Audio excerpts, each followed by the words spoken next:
এই যে আকামটা করলো, ওটা একটা কোকের বোতল, কোক না সরি, প্রাণ আপ বা যাই হোক স্প্রাইট, যেটা হোক হবে।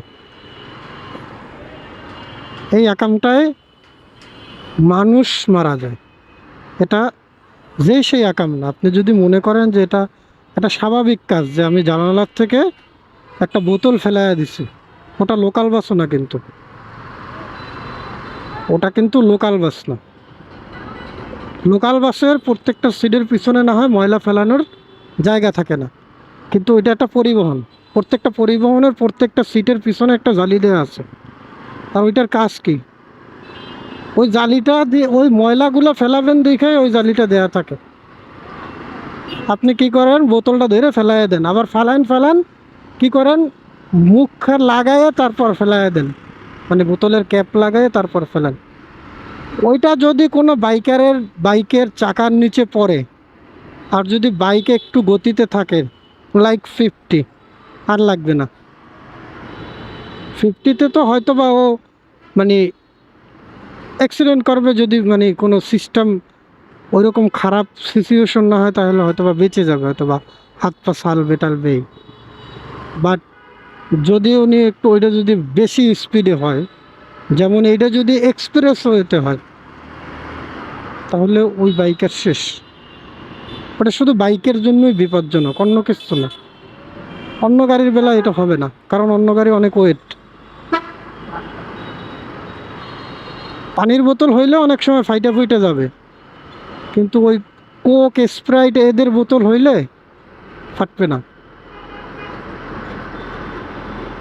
তখনই হচ্ছে একটা বাইকার দুর্ঘটনার শিকার হবে। সেটা হতে পারে প্রাণনাশ পর্যন্ত। এরকম প্রাণনাশ হয়েছে বাংলাদেশে এরকমের দুর্ঘটনায় মানুষের জীবন কেড়ে নিচ্ছে, শুধু একটা বোতল আপনি রাস্তার বাইরে ফেলাইছেন। আপনি তো জানেনও না যে আপনি যে ওই বোতলটা ফেলাইছেন, ওই বোতলের কারণে আরেকজনের মৃত্যু হয়ে গেছে, আপনি জানেনও। আপনি এই দুনিয়াতে না হয় না জানলেন, আখেরাতে আল্লাহর কাছে কি জবাব দিবেন? আপনি তো একজন খুনি। আপনি যে বোতলটা ফেলাইলেন, আপনি তো একজন খুন করলেন একজন মানুষ। আমরা ভদ্রতা কবে শিখব? এই যে লোকাল বাসের পাশ দিয়ে যে আমরা চলাচল করি, এটা ঢাকার শহর, কমন সেন্স নাই আপনার? থুতু ফেলায়। এটা ঢাকার শহর, প্রতি 1 হাত অন্তরও মনে হয় জায়গা ফাঁকা থাকে, এর ভিতরে আর একটা গাড়ি থাকে। জানালাটা ফাঁকা করে থুতু ফেলেন। আপনি তো একবার দেখবেন না সামনে পিছে কিছু আছে কিনা, একটু দেখি। মানুষত্ববোধটা মানুষের মানে আপনার মনের ভিতরে জাগে না? এতটুকু মানুষত্ববোধ আমরা কি আশা করতে পারি না আপনার কাছ থেকে, যে আমি যে রাস্তা হয়ে থুতু ফেলাইলাম, আমি একটু দেখি?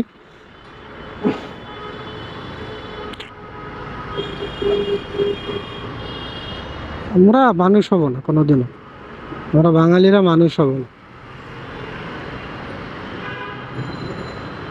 আমরা আজীবন অমানুষই থেকে যাব।